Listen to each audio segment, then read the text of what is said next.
September 3, 2025 mula sa kanto ng Mailigan papasok sa Sagpangan. Dito nga pala ang aming meet up sa kanilang barangay hall. We are on our way kung saan iiwan namin ang aming mga sasakyan.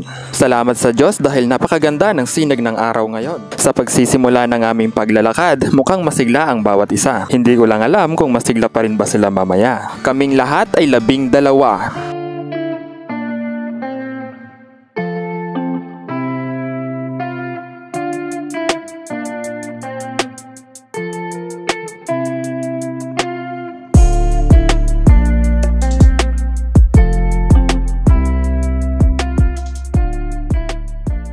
At dito sa Itnos ang umpisa ng masukal na daan.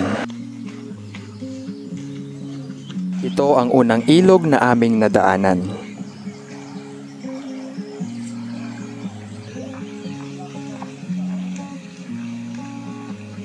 Sa parting ito, pwede pang dumaan ang mga karusa. At medyo malinis pa ang aming dinadaanan. Pangalawang ilog, check! 7:44 nga kami umalis doon at lahat ay G na G sa trail na ito. May nakasalubong nga kaming kalabaw. Syempre, pati yung amo niya. Kasalukuyang tatawid kami sa pangatlong ilog. At ito ang pang-apat na ilog. Hindi pa kami haggard kasi nandito pa lang kami sa level 1. Kumbaga, nandito pa lang tayo sa basic. At doon sa dulo yung hard.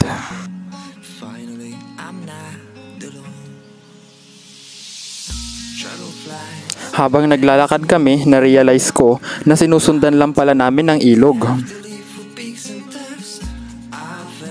Paalala sa mga beginner at mga hindi pa sanay sa hiking, wag niyong kakalimutang magdala ng tubig. Napakahalaga nito dahil nakakauhaw ang mahabang lakad. Mahalaga din ang sombrero kapag kayo ay nagha-hike. Hindi lang siya pangsangga sa araw, kundi pangsangga din sa mga delikado sa ating ulo. Hindi na natin kailangang bilangin ang ilog kasi nga puro ilog talaga ang ating dadaanan dito. Let us make sure na yung ating footwear ay pwedeng mabasa at maganda ang kapit sa mga madudulas na lugar. Ang saya maglakad with a team. As you can see, parang hindi pa namin ramdam dito ang pagod.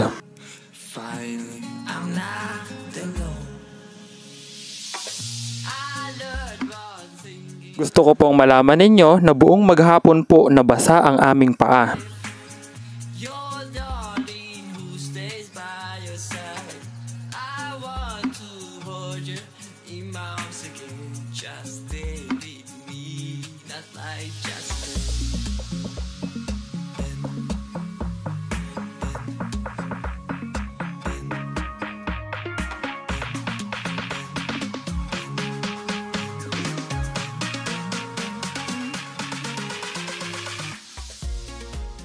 Mahalaga na kondisyon ng inyong katawan kung susubukan ng hiking.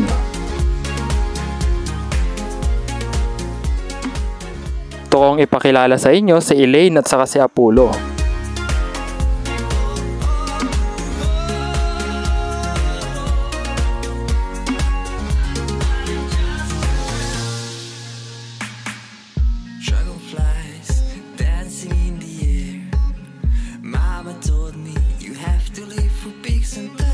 At sa bahaging ito, mukhang nagkamali kami ng direksyon. Dapat pala, pakanan.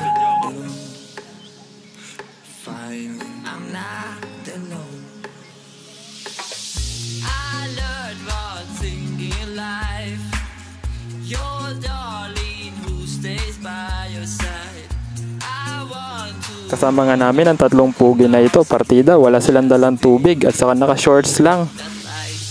Alam nyo, sa aming mga vlogger, mahalaga sa amin na mayroon kaming videographer. Napakapalad ko naman kung magkaroon ako ng girlfriend na magaling sa photography. Habang mayroon pa tayong sinisettle, travel by your own risk muna. By the way, 2 hours na kaming naglalakad at sa tingin-tingin ko malayo-layo pa talaga yung mga falls. Another tips pala kapag nagha-hike, dapat naka-long sleeve kayo at mahaba yung inyong pants para iwas sa araw, sa tusok-tusok at sa mga pangagat na mga hayop.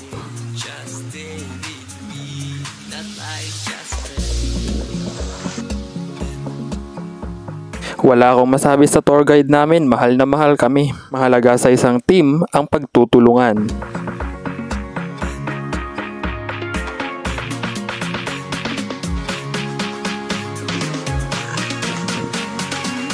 Nakakita pala kami ng mga tanim na luya. Napakalaki ng baliti na ito, tingnan nyo.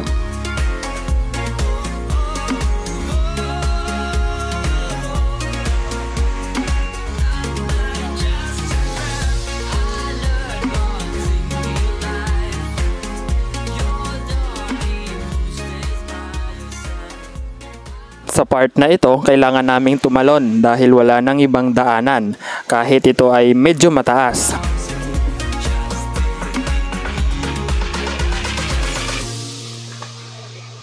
Yan na pala yun?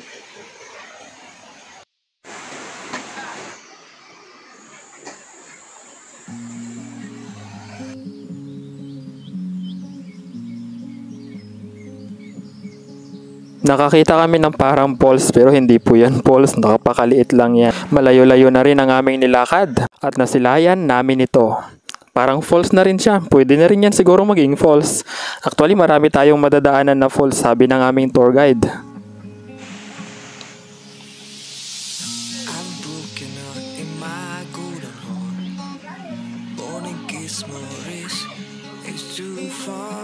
At ito, nakakita na naman kami ng isa pang falls.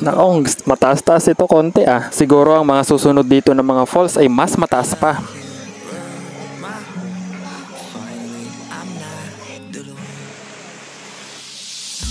At ito nga pala si Elaine, nagpa-practice na para sa kanyang TikTok. May entry ata para sa tourism month ng Aborlan. Tara, maghanap tayo ng iba pang mga falls. Pahirap na rin ang pahirap ang aming trail. Nakakita ako ng magandang puno. Hindi lang puno, magandang falls. Another falls na naman. Sa sobrang ganda ng mga falls, mapapaupo ka na lang at mapapanood. Mukhang mababa lang yung falls pero tingnan nyo si kuya. Napakaliit niya lang, di ba? Kaya mataas po yung falls na to. Mahalaga na meron kang camera sa mga ganitong lakad. Ito ang iyong magiging patunay. Shoutout nga pala kay Sunshine, ang pasimuno sa gala na ito. Shoutout din kay Sir RC. Mukhang pagod yung tour guide namin ah. Hindi pa yan ang Pintingan Falls, malayo-layo pa. Kaya ito, umakyat na naman kami hanggang sa marating ang nais naming Pintingan Falls. Dumating na kami sa punto na matatarik na talaga ang daan at kailangan na dito ng team building.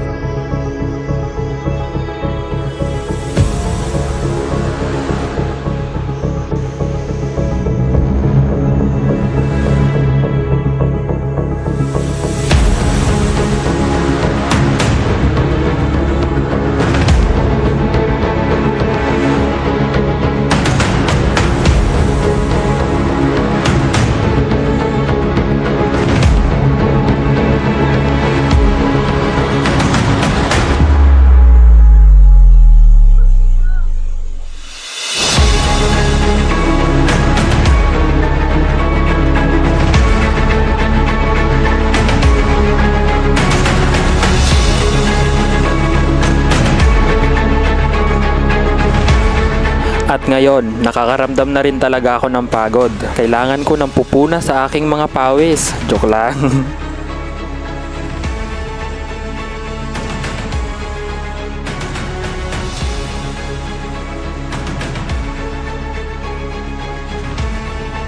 At sa lugar na ito, kami ay nagpahinga saglit. At itinuloy na namin ang aming paglalakbay. At ito ang part na kailangan ng mabasa ang aming baywang. Mukhang kinakabahan na sila, baka hanggang liig na nila.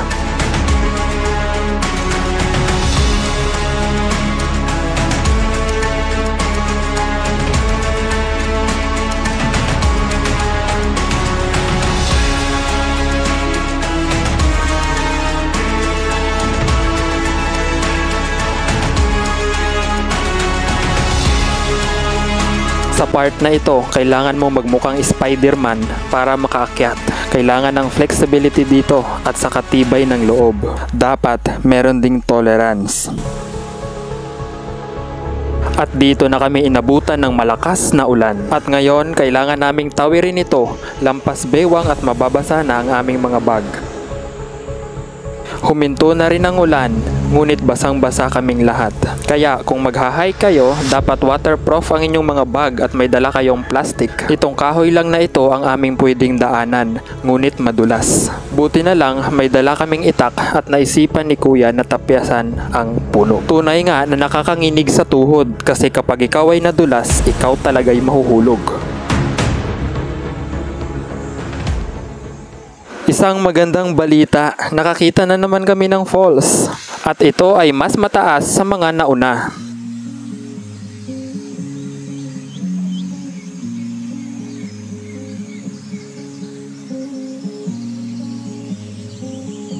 At ito ang oras para magkuha ng mga litrato. Ang mga litrato, ang ating mga souvenir. Hindi lang kwento ang ating may share, may visual pa.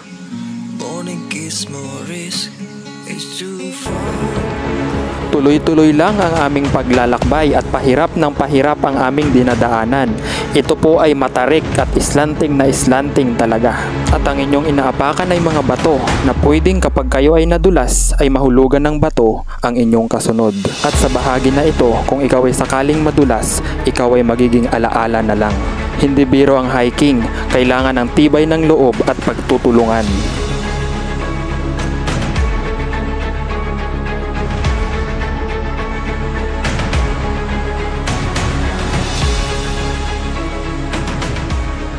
At pagkatapos nyon, falls na naman. Akala namin ito na ang Pintingan Falls, pero maling akala lang pala. Dahil walang pangalan ang falls na ito, papangalanan ko itong J-Chad.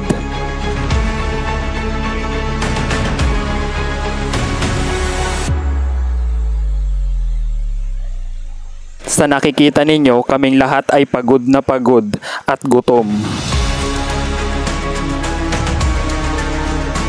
Naisipan naming dito na lang kami kumain, tanghalian. Balak sana namin sa Pintingan Falls.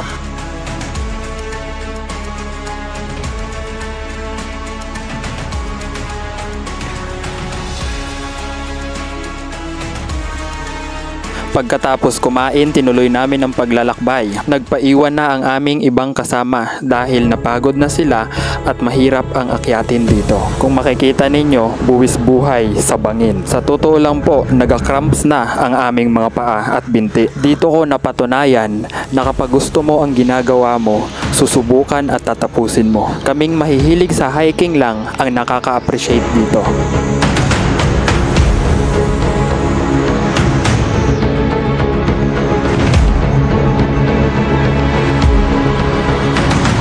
Sa puntong ito, labis ang aking tuwa dahil nasilayan na namin ang Pintingan Falls. Kapag maganda ang creation, magaling ang creator. Ang galing ni Lord, the best artist. Ang gumawa sa falls na ito ay siya ring gumawa sa'yo.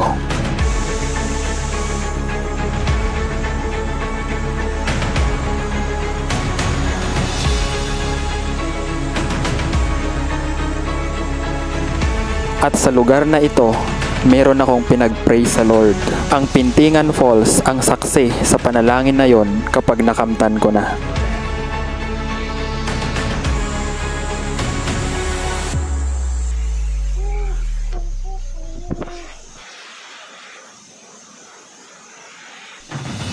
At ang masasabi ko ay worth it ang pagod namin. No regrets. I have no video documents of our fallout because my battery was shut down. 1:46 PM we depart, 4 PM heavy rain, 6 PM still in the forest, 7 PM arriving at home safe and sound. Thank you, Lord.